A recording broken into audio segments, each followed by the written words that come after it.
Hi everyone, this is Catherine from Yemeni Foods. Today I'm going to be doing the chicken mandi recipe again because I think the first time I got a lot of questions, like some things weren't clear, so I just wanted to make it clear for everyone. But yeah, it's basically the same recipe, so if you got it the first time then you don't really need to watch this video.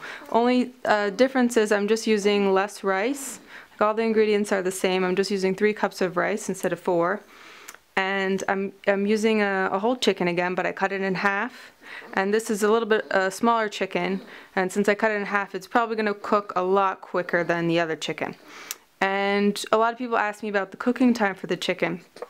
The cooking time really depends on, several things. One of them being the size of the chicken, how many pounds is it, or how many kilos, and also if you cut it in half, or use chicken pieces, it's going to take a lot less time than a whole chicken, which I think last time took like an hour and 45 minutes. So the best way I recommend, I don't really know how long your chicken's going to take to cook, and you obviously don't want to have undercooked chicken.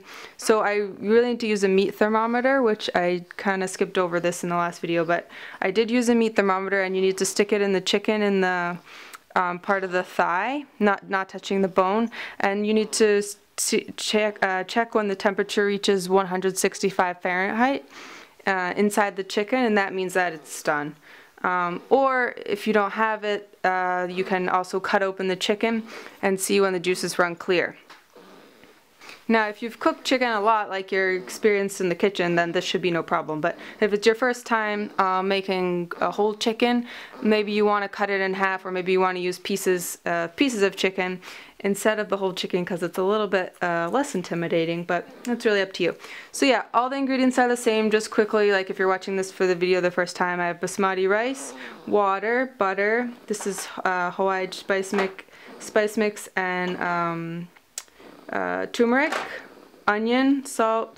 This is saffron soaked in water, green chili.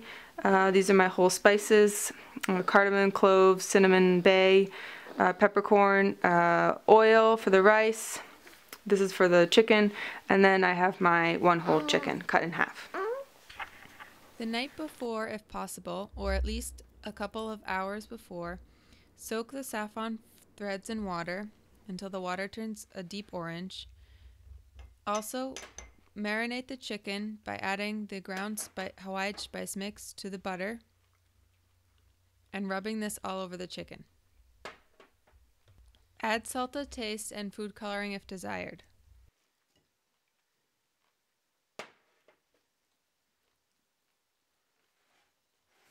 After the chicken has been marinating for at least an hour, then start to fry the onions in a pan on medium heat for about 5 to 10 minutes, just until they start to sweat and release their flavor.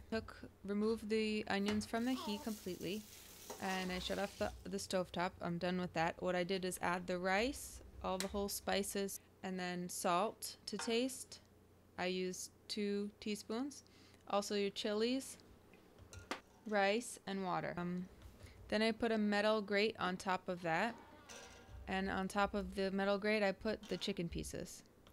I put this whole thing just like this into the oven, preheated oven at 425 degrees Fahrenheit, and I cooked it for about 20 minutes to start the browning process on the outside. After 20 minutes I lowered the heat to 325 Fahrenheit. I put in a meat thermometer to watch the temperature, and I cooked it for about another hour until the internal temperature of the thermometer reads 165 Fahrenheit. I also turned the rice 1 or 2 times, just gently, so that it cooked more evenly. Just an FYI, it's a little bit difficult cooking the rice this way compared to if you're used to the stovetop way of cooking rice. Like at the bottom it tends to get a little bit stuck together. But to me, I really like the flavor, so that's why I cook it like this. But if you wanted to cook it on the stove, it may be easier. Anyway, so the important thing when the chicken is done, you want to make sure that it's cooked through, obviously, to 165 Fahrenheit. Just fluff up the rice, pour on your saffron water, I placed the chicken pieces inside the rice pot because they fit in nicely, and then I heated 1 piece of natural coal on the burner until it turned gray, and then I placed that into a small dish with oil in it inside the pot quickly.